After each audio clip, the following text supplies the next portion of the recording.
Assalamualaikum warahmatullahi wabarakatuh. Waalaikumsalam warahmatullahi wabarakatuh. Perkenalkan, saya Aura Syifa Zulfa dari Fakultas Psikologi Universitas Negeri Makassar. Mungkin kakak bisa perkenalkan diri. Nama saya Nena Pisa, bisa dipanggil Aida. Baik. Bagaimana kabar kakak hari ini? Apakah baik? Alhamdulillah baik. Terus tujuan saya di sini itu untuk mewawancarai kakak terkait klinis yang dimana itu ada permasalahan yang dihadapi dan perkembangan yang perkembangan baik itu perkembangan psikologis atau perkembangan mental emosi dan lain-lainnya. Terus apakah kakak ini bersedia untuk diwawancarai? Bersedia. Baik, saya mohon izin juga untuk merekam wawancara ini. Baik, kita mulai ke permasalahan yang dihadapi yaitu gejala fisik. Apakah Aida pernah mengalami masalah fisik belakangan ini? Untuk masalah fisik Ya, ya lebih tepatnya ini ya, sakit di bagian-bagian fisik kayak tubuh gitu ya. Ya, sakit fisik ya. Terus bisakah Aida sebutkan dan ceritakan lebih lanjut tentang gejala fisik yang Aida alami belakangan ini? Untuk gejala fisik itu lebih ke daerah bagian belakang kepala ini ya, sakit nyeri gitu, dan di bagian punggung sini juga belakang. Kapan pertama kali Aida mulai merasakan gejala fisik ini? Untuk pertama kali mungkin karena tadi konteksnya belakangan ini ya, mungkin sejak awal pekan ini sih, sejak hari Senin di pekan ini. Oke. Apa yang membuat gejala fisik tersebut muncul? Kemungkinan karena aktivitas saya mungkin yang terlalu ini sering sandar ya, saat kerja tugas atau lebih tepatnya latihan soal, lagi kerjakan soal itu pakai laptop dan sandar ke bagian belakang kursi sambil melantai. Nah itu yang bikin bagian punggung saya mungkin nyeri sakit. Dan yang kedua mungkin juga karena biasa posisi tidur yang kurang sesuai, jadi berimbas ke bagian-bagian fisik itu sakitnya itu. Bagaimana gejala ini memengaruhi kualitas kehidupan sehari-hari Aida? Untuk mempengaruhi kualitas sih menurut saya tidak berefek sampai situ sih, karena selama masih beraktivitas seperti biasanya yang kayak bisa kita bilang dari pagi sampai sebelum tidur, itu dia tidak berefek ya, tidak muncul efeknya. Pas mau tidur baru muncul efeknya itu. Jadi kan Aida bilang sejak apa tadi yang Aida bilang yang pas belakangan ini sedang sibuk tes ya? Iya, latihan. Itu kalau ya. bisa tahu latihan tes untuk apa? Untuk ini apa namanya, CPNS. Oke, bagaimana kondisi psikologis Aida akhir-akhir ini? Ya begitulah, mungkin ya gitulah, dia sudah ini coba Bagaimana kondisi psikologis Aida ini? Ya begitulah. Tapi gini ya, tunggu ya, tunggu. Tidak, saya skip saja. Oke. Bagaimana perasaan yang Aida rasakan hari ini? Baik. Iya. Apa yang Aida pikirkan akhir ini? Itu apa namanya, CPNS, pikirkan cara pelajarin itu soal-soal untuk kerjain CPNS. Untuk ini juga, selain itu kan saya juga kebetulan mau ini masuk S2. Nah pikir itu kan. Selain itu biasanya juga tiba-tiba pikir yang ini sih, yang kadang muncul tiba-tiba, yang sebelumnya tidak pernah saya pikir itu tiba-tiba muncul di itu pikiran saya juga kadang bingung. Nah itu saya sebenarnya pernah konsultasi dengan dokter sih, kata dokter ya memang itu sudah salah satu penyakit cemas gitu. Boleh diulang ditanya ditanya kembali itu yang tadi Oh, iya. saya. Bagaimana kondisi psikologis Aida akhir-akhir ini? Untuk kondisi psikologis menurut saya sih ya normal juga, mau dibilang normal sih nggak normal sekali ya. Itu dia lebih banyak ini sih di apa sih, bukan ditemani apa sih, lebih banyak dihampiri ini rasa cemas, rasa khawatir. Tapi bisa juga kalau diseimbangkan dengan keadaan, maksudnya gampang, kalau misalnya tiba-tiba cemas atau tiba-tiba khawatir, biasanya gampang kok untuk tiba-tiba lupakan, jadi kembali happy aja. Tapi biasanya kalau udah terlalu happy juga biasanya tiba-tiba langsung cemas lagi, langsung khawatir ya gitu lah. Intinya tergantung keadaan juga.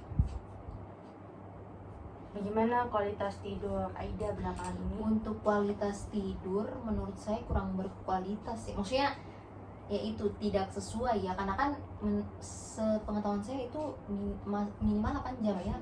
Nah kalau sejauh akhir-akhir ini saya itu tidak pernah mencapai 8 jam untuk tidur saya. Itu paling lama itu 5 jam menurut saya. Itu normal, biasanya saya 3-4 jam gitu. Kecuali kalau misalnya saya lagi halangan, nah itu kan kebetulan tidak sholat subuh ya, nah itu bisa bangun sampai jam 8, jam 9 malam, jam 9 pagi, nah itu bisa lebih lama sih, tapi umumnya 3-4 jam, jadi menurut saya kurang berkualitas ya. Oke. Bisakah Aida menceritakan tentang diri Aida? Kalau menceritakan tentang diri saya ini sebenarnya orang yang kalau mau dibilang introvert boleh juga ya, bisa juga, sebenarnya tergantung keadaan masing-masing aja. Tapi kalau saya misalnya berada di lingkungan teman saya yang memang saya sudah dekat, nah itu asli saya keluar itu ceplos apa segala. Tapi kalau di lingkungan baru, nah itu pasti introvert dulu kan, dalam artian tidak langsung ceplos orangnya gitu. Kalau orang Makassar bilang tidak kajili-jili kan, tidak sembarang SKSD gitu lah, so kenal so dekat kan. Kemudian saya juga itu orangnya cepat cemas, suka khawatir gitu sih. Bagaimana interaksi sosial Aida dengan orang sekitar? Kalau dengan orang sekitar, kalau misalnya mau dibilang orang sekitar ya kita ke keluarga dulu barangkali ya.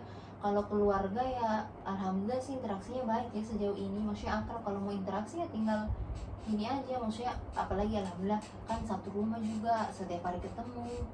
Kalau untuk keluarga di luar keluarga inti yang kayak sepupu apa, itu sejauh ini karena mereka juga masih pada sibuk semua, jadi paling interaksinya lewat WhatsApp, lewat grup WhatsApp, atau bisa juga lewat DM Instagram. Selain itu ada juga teman-teman, kalau teman dekat sejauh ini karena mereka juga itu masih sibuk semua, jadi palingan lewat ini telepon WhatsApp.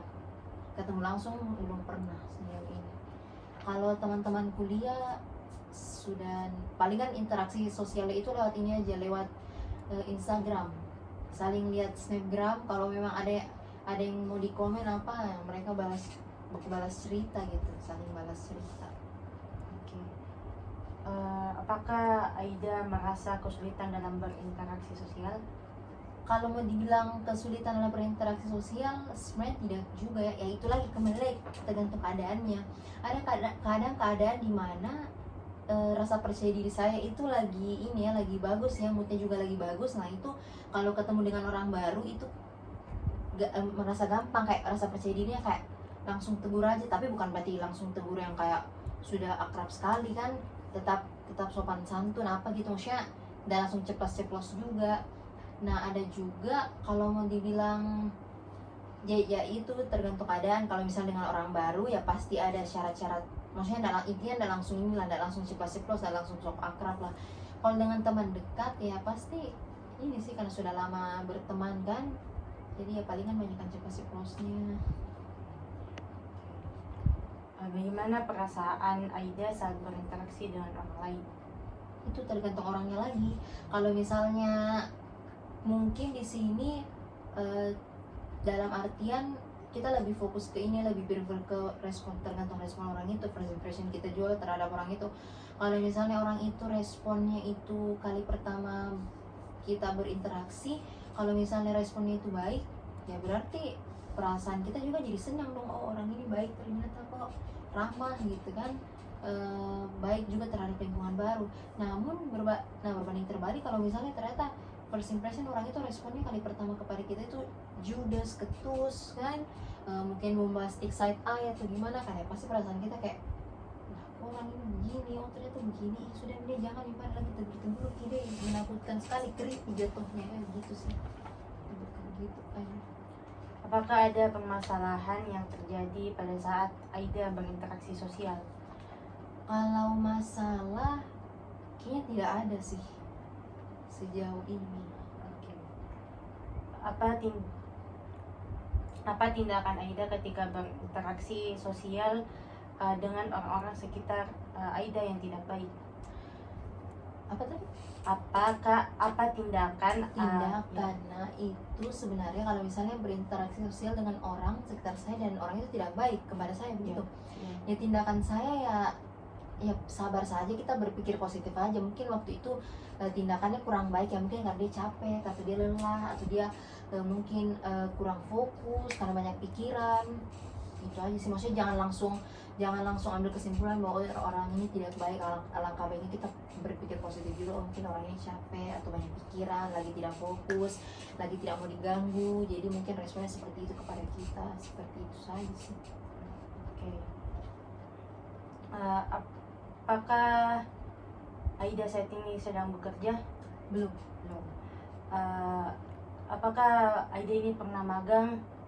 Untuk magang pernah tahun lalu, waktu kebetulan saya di situ masih kuliah, magang di pabrik gula rafinasi PT Makassar Teknik. Kalau boleh tahu itu magangnya seperti apa? Magangnya itu kebetulan saya magang dengan 2 orang teman lainnya, satu laki-laki satu perempuan, jadi kami bertiga. Itu kami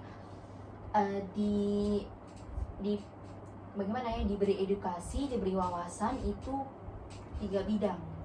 Yang pertama itu bidang IPAL, instalasi pengolahan air limbah. Jadi kami diperlihatkan bagaimana proses pengolahan air limbah, bahan apa saja yang digunakan, apa fungsinya penggunaan alat ini, bahan ini, kenapa dari sini menuju ke sini airnya. Maksudnya proses pengolahan air limbahnya itu dari ada saya sebutkannya kayak ada aerobik pond, ada anaerobik pond. Nah, seperti itu. Kemudian yang kedua kami juga sempat diperlihatkan walaupun hanya 1 kali saja, karena memang di situ di tempat pembuatannya itu tempatnya tidak boleh dimasuki sembarang orang ya, karena harus steril tempatnya kan. Kami sempat diperlihatkan 1 kali saja itu proses pembuatan gula rafinasinya. Selain itu kami juga diperlihatkan bukan cara pembuatan sih, lebih ke tempat untuk pengecekan karung sebelum digunakan karung gulanya. Kemudian yang ketiga, dan kami stay di situ kebetulan itu di warehouse, di gudang, dan kami itu di gudang spare part kebetulan, di suku cadang yang untuk mesin-mesin di pabriknya seperti itu. Bagaimana keseharian Aida di luar menjadi mahasiswa? Kalau selain menjadi mahasiswa, palingan lebih banyakkan di rumah ya. Kalau ya itu kalau bukan kerja tugas di rumah, kalau memang lagi mungkinnya namanya manusiawi ya, lagi boring di rumah ya palingan pergi healing saja sih. Pergi kerja tugas di luar, di kafe atau entah ke mall healing ya. Dan banyakkan sih me time, karena kebetulan teman kuliah saya itu juga sering sibuk karena banyakkan anak himpunan juga, jadi banyakkan waktu di kampus, dan kebetulan rumah saya itu jauh dari kampus.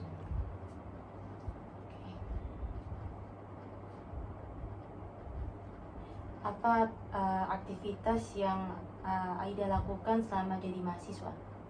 Selama menjadi mahasiswa, aktivitas saya itu lebih fokus ke kegiatan kuliah saja sih. Karena memang dulu itu saya sempat berpikir saya ingin waktu kuliah saya itu kalau paling lama itu 4 tahun lah ya istilahnya, kayak betul-betul pas 8 semester sesuai dengan ya sempat berambisi seperti itu, dan alhamdulillah terlaksanakan. Jadi intinya seperti itu, lebih banyak kegiatan kuliah. Selain kegiatan kuliah, saya juga kebetulan ikut kegiatan ini, lembaga dakwah fakultas, seperti itu sih.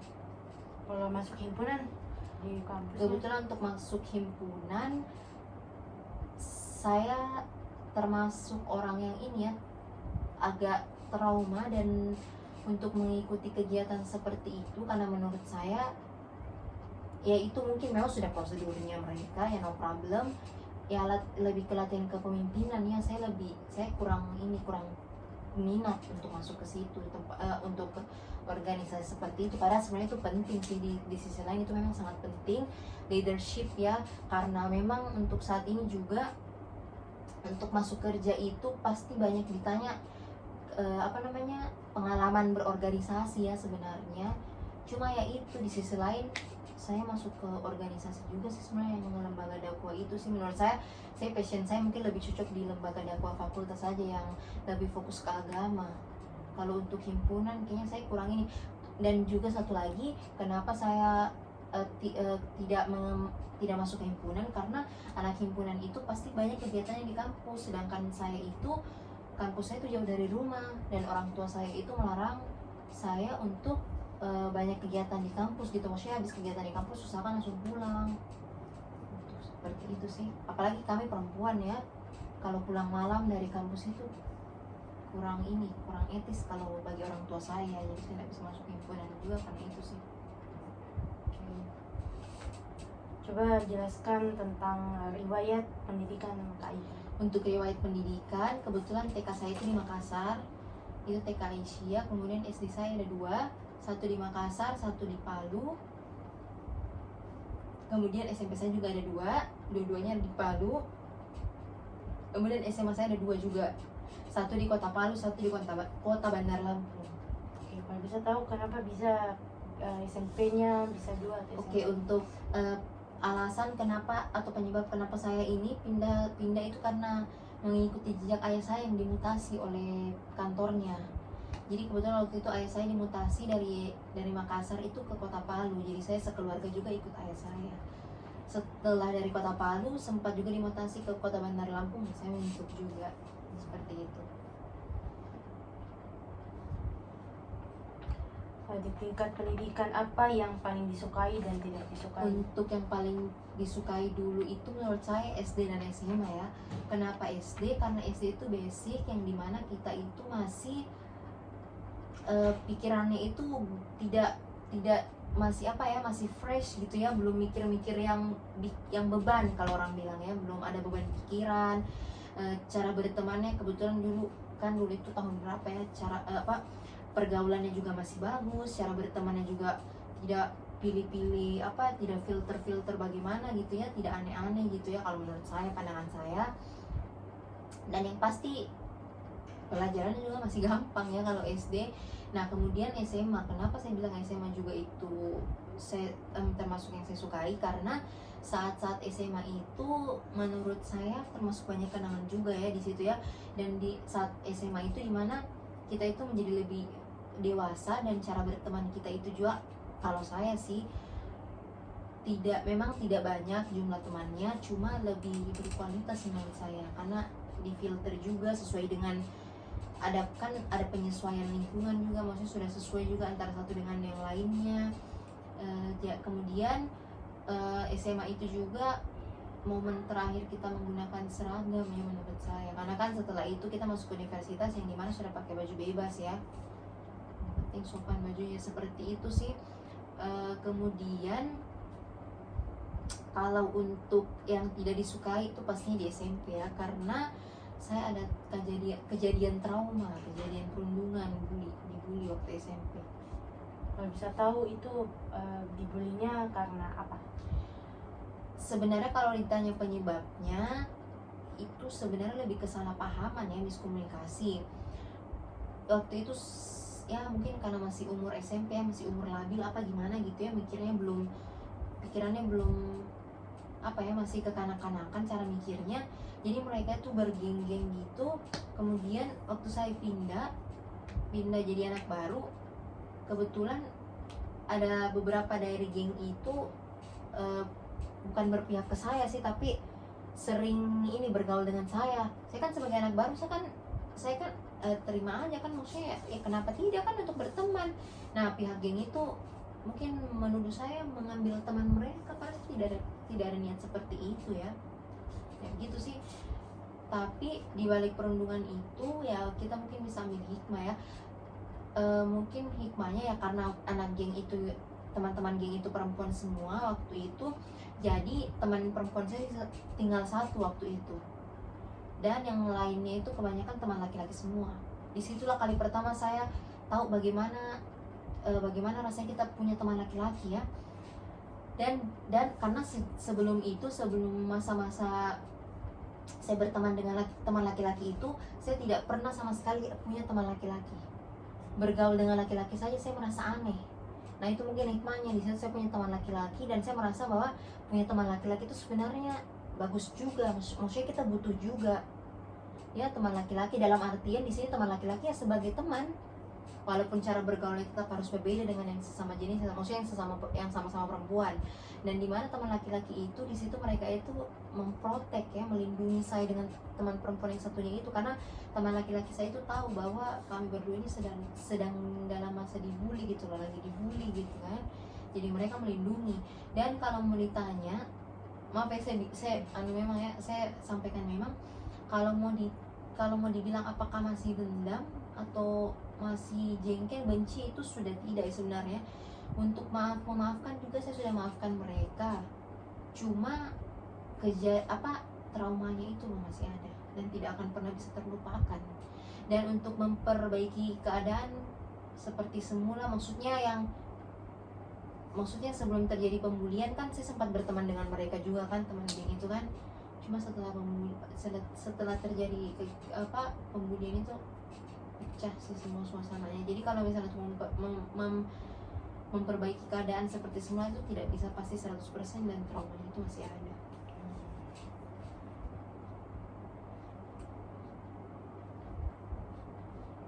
Apa pencapaian Aida selama sekolah? Selama sekolah menurut saya itu SD dan SMP saja sih. Pas SD itu saya sempat ranking 3 ya. Dan alhamdulillah selama SD itu dari kelas 1 sampai 6 saya tidak pernah keluar dari 10 besar ya. Menurut saya itu sebuah pencapaian, walaupun mungkin menurut orang lain di luar sana mungkin itu hal yang biasa ya. Kemudian pas dari SD mau menuju SMP itu ada satu sekolah favorit, SMP favorit di Kota Palu. Nah saya padahal di situ tidak 100% percaya diri bahwa saya akan lulus di SMP itu, dan ternyata alhamdulillah saya bisa lulus di SMP itu. Dan itu salah satu hal yang bikin orang tua saya bangga juga, dan saya juga bangga akan hal itu. Kemudian padahal waktu itu ada sekitar 10 orang lebih kayaknya dari SD saya yang mau mendaftar di sekolah itu. Dari sekian banyak itu cuma bertiga yang lulus dari sekolah saya dan 2 orang teman saya lainnya. Ya menurut saya itu sebuah self appreciation kan, no problem ya. Bukan niat pamer sebenarnya, itu self appreciation sih, sorry. Apa ada hambatan selama Aida bersekolah? Untuk hambatan, menurut saya hambatan ini maksudnya seperti apa ya? Hambatan kayak tinggal kelas? Alhamdulillah tinggal kelas jangan sampai misalnya tidak pernah sih. Tapi kalau mau dibilang remedial, ulangan ya banyak kali juga sih. Biasa juga ya itu terlambat, itu mungkin hambatan juga kali, yang terlambat datang ke sekolah yang kena hukuman. Nah, itu pernah juga ya, itu juga sih mungkin waktu SD dulu yang sempat kalau baku musuh teman yang versi anak-anak gitu ya, itu juga kali ya, itu sih. Dan yang terpenting sih ya, karena ada pembulian itu, setelah itu rasa percaya diri saya langsung ambles gitu. Sejak saat itu rasa percaya diri saya itu sudah enggak ini lagi susah membangun rasa percaya diri. Dan untuk tampil di publik atau di depan umum itu, maju ke depan kelas saya sudah tidak mau. Sampai sekarang? Susah. Sampai sekarang sih, kayak muncul di Zoom saja, yang kayak itu yang terpenting itu muncul di grup WA saja, grup angkatan yang kampus prodi itu tidak mau. Saya palingan kalau mau bertanya di grup, palingan saya PC teman saya itu bilang, bisa minta tolong kau tanyakan ini di grup. Karena saya merasa entah mengapa ya, mungkin harus ditanya ke bagian psikiater juga atau psikolog, entah mengapa saya itu padahal belum mencoba, padahal belum bertanya di grup, saya sudah mikir negatif duluan, pasti tidak akan direspon ini. Dan saya kalau tidak direspon chat saya langsung merasa tersinggung sendiri. Jadi saya daripada saya tersinggung duluan, ya mending sekalian tidak usah tanya. Karena kan sebenarnya belum tentu terjadi kan, siapa tahu ternyata direspon gitu, ya itu lagi, ya itulah efek trauma itu, bisa percaya diri hilang. Oke.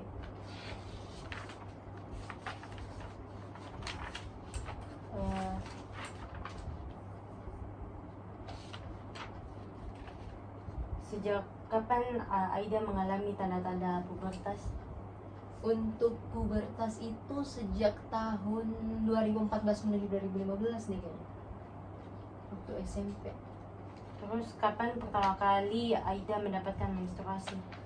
Itu tahun-tahun 2014 menuju ke 2000, kalau bukan 2014 2015. Dan sebenarnya tergolong lambat sih. Apa kayak first impression Aida pada saat pertama kali mendapatkan menstruasi? Ya shock juga sih, dan sempat berpikir kira-kira apakah kalau misalnya saya haid ini siklus kehidupan saya berubah, yang tadinya mungkin setiap hari harus sholat kan, maksudnya setiap hari sholat pasti sholat.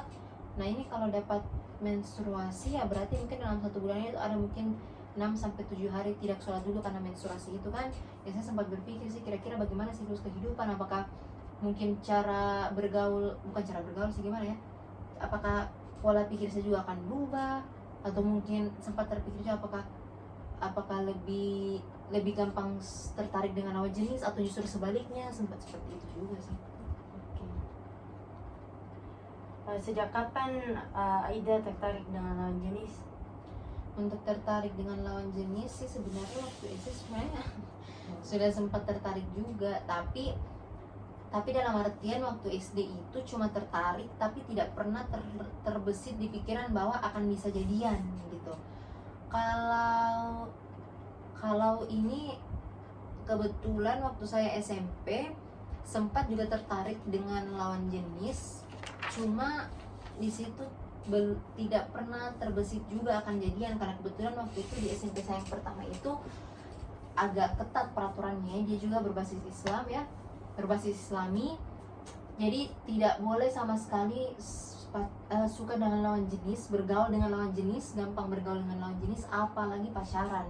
Jadi makanya saat itu tidak pernah terbesit bahwa saya akan bisa jadian dengan orang ini, hanya mengagumi saja, sebatas mengagumi.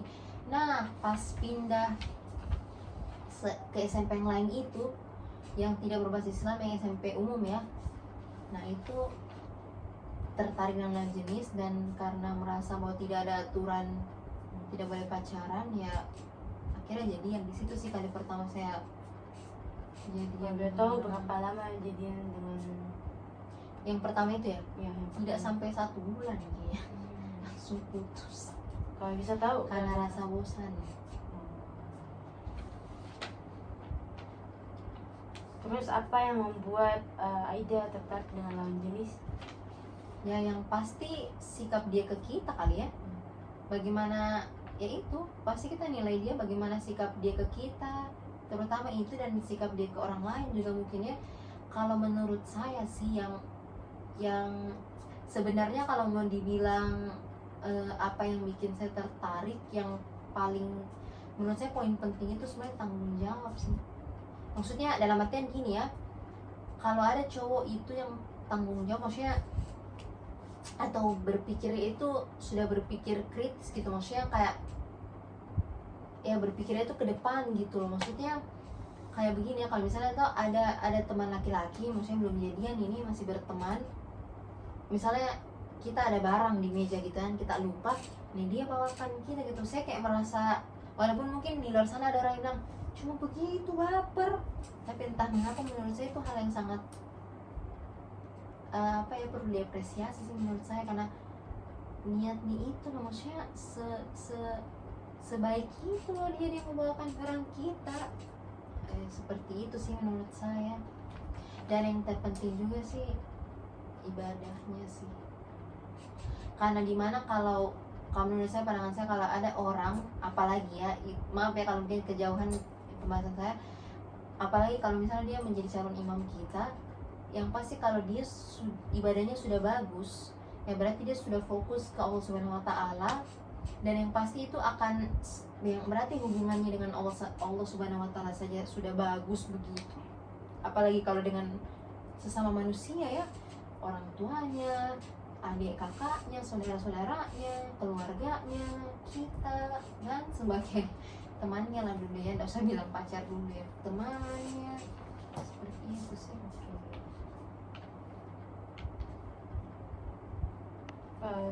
Bisakah Aida menceritakan bagaimana Aida bergaul dengan lawan jenis? Kalau untuk bergaul dengan lawan jenis, yang pasti ada jarak, ada batas, itu sih yang terpenting. Intinya kalau bilang punya teman, punya sahabat laki-laki, sebenarnya ada, dalam artian yang kayak bukan hampir juga sih, maksudnya sering komunikasi, dalam artian kayak sering balas cerita di Instagram apa ya. Nah kalau untuk punya sahabat cowok ada, cuma tetap ada batas dan jarak. Punya sahabat cowok itu perlakuannya pasti beda ke sahabat cewek. Kalau sahabat cewek kan mungkin masuk ke kamar kita kan boleh kan, tidur di ya itulah pokoknya, datang ke rumah kita, ke kamar kita, itu no problem ya. Tapi kalau laki-laki itu pasti tidak boleh. Intinya ada batas, ada jarak, itu seperti itu sih. Oke. Apakah Aida dilahirkan secara normal atau sesar? Sesar. Kapan dan di mana Aida dilahirkan? Di rumah sakit, Sakit. Rumah Sakit Fatima, Jalan Gunung Merapi, Kota Makassar, tanggal 21 Januari 2002. Apakah ada kejadian tertentu yang dialami Ibu Aida selama mengandung? Kalau dari penyampaian ibu saya ke saya sendiri secara langsung, itu kata beliau, waktu saya masih di dalam kandungan, beliau suka ngidam ini ikan palumara, ikan kuah kuning. Itu sih, ikan masa ya kalau orang Makassar bilang, ikan palumara. Oke. Apakah Ibu Aida mengonsumsi obat-obatan ketika mengandung? Tidak.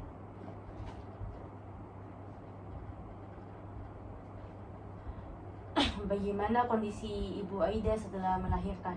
Alhamdulillah baik, sehat, normal. Apa saja penyakit yang pernah Aida derita dalam hidup Aida? Penyakit fisik ya mungkin pernah juga sih, yang kayak tapi tidak berjangka panjang ya, palingan sakit kepala apa yang kayak gitu ya. Kalau kebanyakan sakit mental sih, gangguan mental gitu, maksudnya itu ya Karena trauma. Iya, gara-gara trauma itu ya, banyak habis itu ya langsung banyak gangguan mental, mental healthnya itu sudah rusak ya. Jadi gampang cemas, gampang khawatir, suka ini apa sih, pikirannya itu selalu belum dicoba pasti sudah pikiran buruknya gitu loh.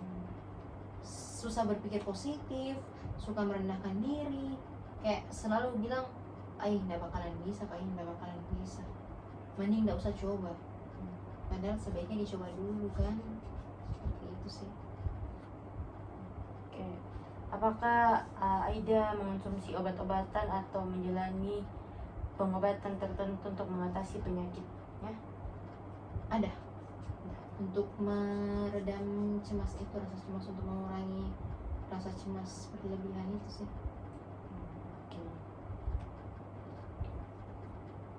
Bisakah Aida ceritakan tentang penyakit yang Aida derita? Ya itu, banyakkan gangguan mental saja sih. Dan ya itu sering sakit kepala, biasanya juga sakit perut sih ya, itu karena waktu makan juga yang kurang teratur akibat banyaknya aktivitas. Apakah ada efek jangka panjang dari penyakit yang Aida derita? Ada sih ya, itu dia. Sampai sekarang selalu cemas, selalu khawatir, takut. Jadi penakut saya ini. Nonton film horor saya nggak mau.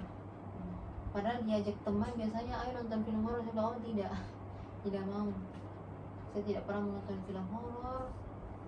Itu sih termasuk penakut. Bagaimana riwayat penyakit Aida mempengaruhi aktivitas sehari-harinya? Karena ini banyakkan penyakit mental, gangguan mental. Jadi menurut saya selama bukan dengan orang terdekat, karena memang ada juga beberapa orang tertentu yang sudah mengetahui penyakit saya. Nah itu sih biasanya mereka sudah mengerti ya. Untuk dengan orang-orang baru kan palingan cuma saya yang tahu, dan itu juga gejalanya kan palingan dalam diri saya, maksudnya tidak mengeluarkan gejala yang ya intinya tidak mengeluarkan gejala, maksudnya diri saya sendiri yang merasakan. Jadi no problem sih. Oke, bagaimana penyakit tersebut mempengaruhi kehidupan sehari-hari Aida? Ya itu aja sih palingan biasanya kalau dari kayak gangguan mental itu yang kayak gampang cemas, gampang khawatir. Ya itu dia kayak misalnya ini ya kan lagi mau ikut seleksinya PNS, itu ya itu banyakkan khawatir. Cuma ada juga hikmahnya kalau banyak sudah khawatir, apakah saya pernah terlintas di otak saya, terbesit dari pikiran saya, bisa jika ini kira-kira nanti kerja soalnya kah bagaimana, kira-kira nanti hasilnya begini. Nah itu biasanya setelah itu saya pasti langsung ada niat lagi, semangat ada muncul lagi semangat untuk lebih sering lagi latihan soalnya, pelajari materi-materinya. Itu juga sih. Apa solusi atau apa yang Aida lakukan pada saat mengalami kecemasan itu? Nah biasanya kalau sudah mulai muncul lagi khawatir, takut nah biasanya menenangkan diri dulu dengan cara dengar musik, untuk supaya bisa melupakan kejadian itu kan, dan khawatirnya hilang, cemasnya hilang. Dengar musik atau nonton resep-resep masakan, biasanya di YouTube atau di TikTok. Nonton ini juga kayak yang itu orang-orang membersihkan rumah, ASMR. ASMR clean yang gitu, bersihkan rumah, biasanya sih itu dari orang luar negeri biasanya. Namun kalau misalnya sudah stuck yang memang biar dengar lagu segala, nonton resep masakan itu sudah tidak berefek, ya pasti saya insya Allah sejauh ini sih pasti langsung berpikir bahwa ini pasti sudah jalan Allah. Kalau memang sudah seperti ini, kita harus berpikir positif bahwa Allah tidak akan memberi ujian kepada hamba di luar batas kemampuan. Rezeki tidak akan kemana, dan intinya Allah itu selalu ada. Allah itu maha penyayang, maha pengasih. Seperti itu sih. Setelah hujan pasti ada pelangi. Ini berarti sih. Apakah Aida masih mengalami gejala atau komplikasi dari penyakit tersebut? Karena memang ini entah, saya juga bingung ya, apa karena efek dari trauma ini apakah bisa sembuh atau tidak. Jadi masih ada sih efeknya. Itu gampang cemas, gampang khawatir, penakut. Bagaimana perkembangan berat badan dan tinggi badan Aida? Untuk berat badan ini saya kebetulan susah naik ya, tergolong yang susah naik. Jadi biasanya ibu saya sendiri bilang saya ini orangnya kurus, kenapa badan tidak bisa naik. Dan untuk tinggi badan sih itu tergolong, kalau di keluarga kebetulan saya itu saat ini tertinggi ketiga deh kayaknya. Kan saya berlima ya, keluarga inti itu ayah, ibu, kakak, saya dan adik saya. Yang paling tinggi pertama itu ayah saya, yang kedua adik saya, yang ketiga saya, yang keempat kakak saya, yang kelima ibu saya. Jadi intinya dibandingkan kakak dan ibu saya lebih tinggi. Tapi kalau dibandingkan ayah dan adik saya, kebetulan adik saya laki-laki, jadi mungkin pertumbuhannya lebih cepat juga, tinggi badannya lebih cepat ini bertambah. Saya lebih pendek dari mereka. Namun kalau di lingkungan teman-teman, mau dibilang tinggi sekali juga tidak, mau dibilang pendek sekali juga tidak sih. Oke, kan tadi Aida bilang kalau misalnya berat badannya itu susah naik, itu karena faktor apa? Faktor karena itu sering stres juga mungkin ya. Jadi berimbas ke pencernaan juga, sistem pencernaan. Yang kedua mungkin karena pola makannya tidak teratur. Di usia berapa Aida mulai berjalan? Mungkin usia balita kali ya, di bawah 5 tahun kali ya, atau 5 tahun ke atas. Saya juga kurang. Kalau untuk merangkak di usia berapa? Ya usia 2 tahun kali ya, 2-3 tahun, kurang tahu pasti juga sih. Apakah Aida pernah mengalami hambatan dalam perkembangan fisik? Alhamdulillah tidak pernah, belum pernah. Apakah Aida pernah mengalami cedera fisik yang signifikan selama hidup Aida? Alhamdulillah tidak pernah sih, belum pernah, dan jangan sampai. Oke. Di usia berapa Aida mulai percaya dengan orang lain? Usia masa-masa waktu SMP itu kali ya, waktu kita sudah mulai masuk masa-masa pubertas kan, ya itu sih. Oke.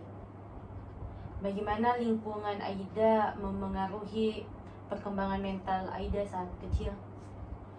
Alhamdulillah waktu kecil justru bagus sih, lingkungan sekitar saya alhamdulillah bagus. Sepupu-sepupu saya, kebetulan saya bersepupu juga lumayan banyak, dan yang setingkat dengan saya itu umurnya saling mendekati ya, jadi itu sering main dengan tetangga juga, dengan sepupu-sepupu. Dan alhamdulillah keluarga saya itu termasuk yang ini ya, yang peduli satu sama lain, saling merangkul, sering kumpul-kumpul. Jadi menurut saya alhamdulillah bagus sih, mental saya waktu itu sehat ya, maksudnya masih bagus gitu, kayak bawaannya happy terus. Karena kebetulan saya tinggal di rumah nenek saya juga yang rame ya, ada tante saya, ada om saya, ada sepupu saya, udah berapa orang itu sepupu saya itu. Tiap hari kami kalau sore itu main sepeda di lorong ya, di lorong samping rumah maksudnya, dan biasa main dengan tetangga juga, dan kami sudah akrab memang dari kecil. Oke. Di usia berapa Aida dapat mengelola stres? Itu sejak masuk masa pubertas pastinya, itu masa SMP lah intinya itu.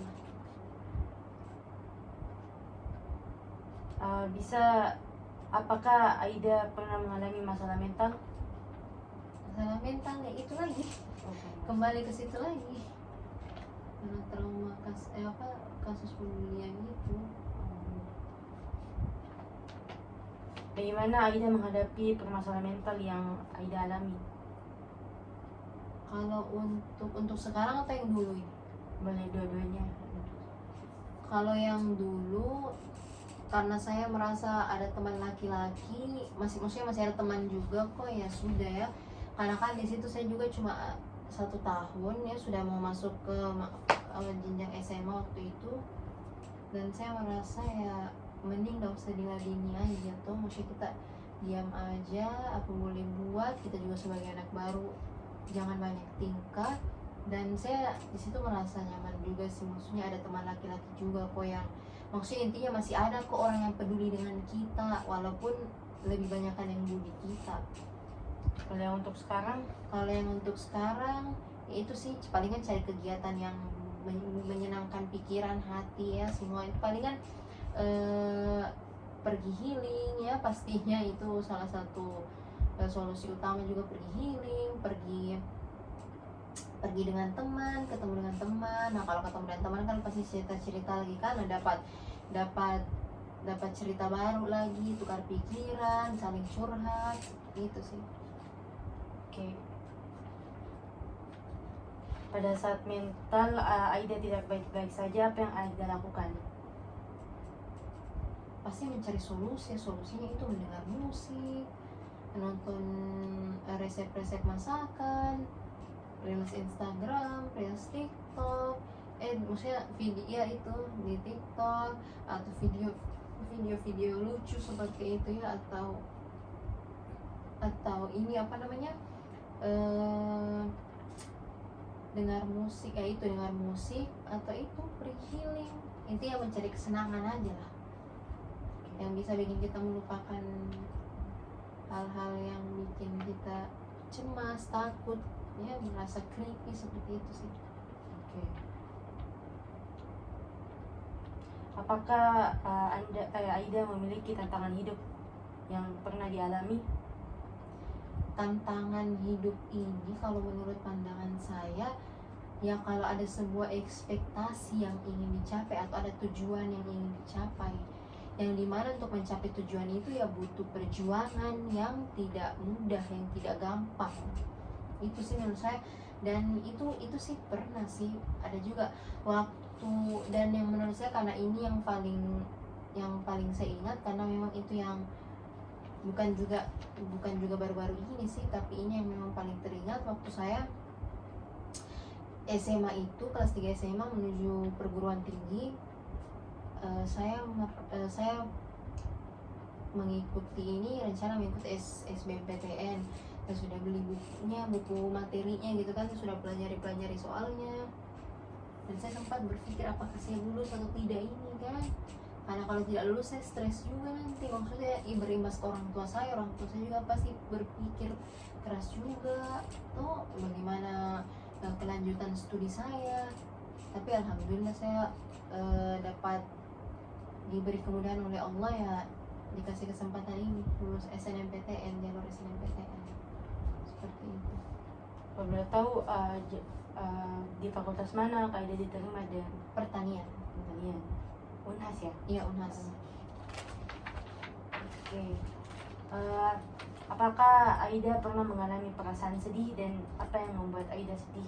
Perasaan sedih sering, itu biasanya juga karena lingkungan sekitar, atau biasanya efek dari menonton ini ya menonton kayak video yang bikin baper gitu, yang notabene bikin orang sedih ya, pasti saya langsung ikutan sedih juga. Intinya saya gampang terbawa suasana gitu. Kalau dari faktor lingkungan itu contohnya bisa seperti apa? Faktor lingkungan kayak gimana ya, kayak mungkin kita secara tidak langsung mendengar keluhan orang tua tentang kita yang masih menjadi beban, pasti merasa sedih sih, kayak ya Allah, saya sampai kapan jadi, sempat biasanya berpikir begitu, saya sampai kapan saya jadi beban keluarga. Minimal saya ingin yang, maksudnya selama ini kan orang tua saya sudah berjuang untuk menyokong kehidupan saya, minimal saya mau membalas, walaupun tidak akan pernah tergantikan jasa-jasa mereka, minimal saya bisa membalas inilah jasa mereka, minimal saya menyokong kehidupan mereka, saya ingin membuat orang tua saya bahagia, seperti itu sih. Hal apa yang membuat Aida senang? Banyak sih sebenarnya, dari hal kecil juga, banyak juga hal kecil yang bikin saya senang, kayak lihat orang tua saya senang, saya itu membuat saya senang sekali, itu bahkan seperti itu sih, dari hal yang mendasar saja sih gitu. Hal apa yang membuat Aida marah, dan bagaimana Aida menyikapi masalah marah tersebut? Untuk marah ya kalau melihat orang melakukan sesuatu yang tidak etis, yang tidak sesuai kan, ya itu pasti bikin marah lah. Dan sebenarnya kalau bilang marah ya pasti marah juga kalau ada ekspektasi yang tidak tercapai, ya itu sih yang maksudnya realitanya tidak sesuai dengan ekspektasi, itu membuat saya marah. Tapi saya langsung berpikir lagi, ini sudah jalan Allah, maksudnya jangan banyak mengeluh lah jadi manusia, gitu aja sih.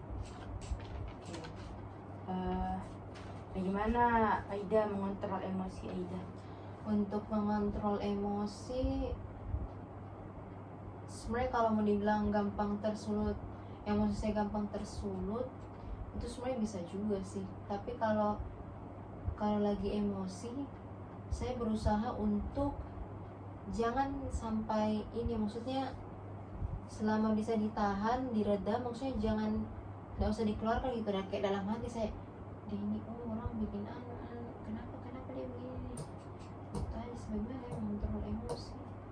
Alhamdulillah sejauh ini kan saya nggak pernah saya bilang emosi di tengah umum, apa di depan banyak orang emosi kayak apa gitu, nggak pernah saya bilang, dan jangan sampai terjadi deh.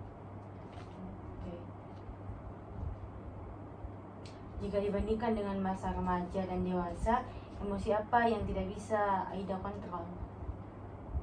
Emosi maksudnya? Kayak emosi yang Aida tidak bisa kontrol. Maksudnya penyebabnya atau apanya? Ya bisa, penyebabnya. Ya itu sih lebih ke kalau ada ini keinginan yang tidak bisa tercapai sih, itu sejauh ini yang membuat saya yang paling bikin emosi, dalam artian bukan emosi yang harus berteriak apa gitu, tapi kayak geram aja, kayak kenapa gitu. Sempat sih, maksudnya kalau misalnya terbesit dalam perasaan, kayak terlintas itu kayak kenapa tidak bisa terjadi, kayak kenapa begini jadi. Tapi insya Allah biasanya sejauh ini insya Allah, dan semoga tetap konsisten istiqomah. Tapi abis itu pasti harus terpikir, oh ini memang sudah jalan Allah, kita harus sabar menerima dengan lapang dada. Seperti itu sih, selalu berusaha begitu, tenang dulu. Faktor apa yang dapat mengaruhi emosi Aida? Faktor ya, maksudnya ya pasti internal dan eksternal sih. Kalau eksternal ya pasti lingkungan sekitar pasti juga biasanya bikin emosi sih. Kayak gimana, kayak misalnya ada orang rumah itu biasanya saya minta tolong sesuatu dan dia tidak langsung lakukan, atau hasilnya itu tidak sesuai dengan yang saya minta tolongkan, nah itu pasti bikin saya emosi. Kalau dari internal sih, dari diri sendiri kayak itu lagi, kalau ada keinginan yang tidak tercapai pasti langsung emosi.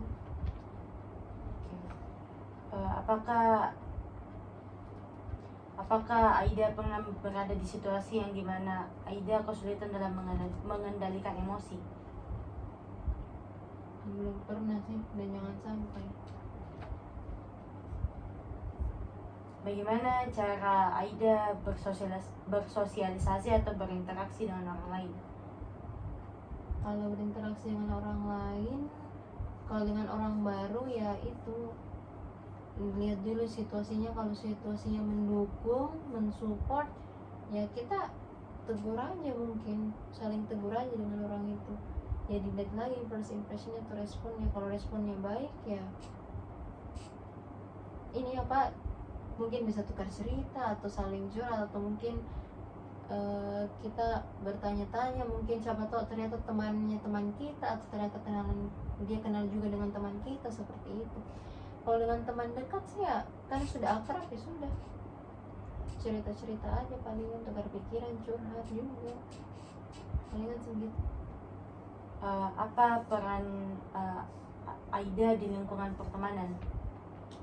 Peran saya ini maksudnya saya ini juga jadi tempat curhat, sering jadi tempat curhat, karena saya tidak tahu ya kalau penilaian orang lain, tapi menurut saya ini termasuk pendengar yang baik.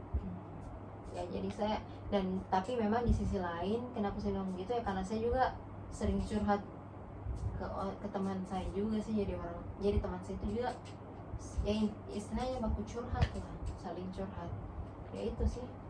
Dan saya kalau ada teman saya yang curhat, ya saya selalu berusaha untuk memberikan dia solusi, entah dia mau terima atau tidak, terserah dia, hak dia, seperti itu sih. Oke, apakah Aida pernah melanggar aturan yang berlaku di sekitar Aida? Melanggar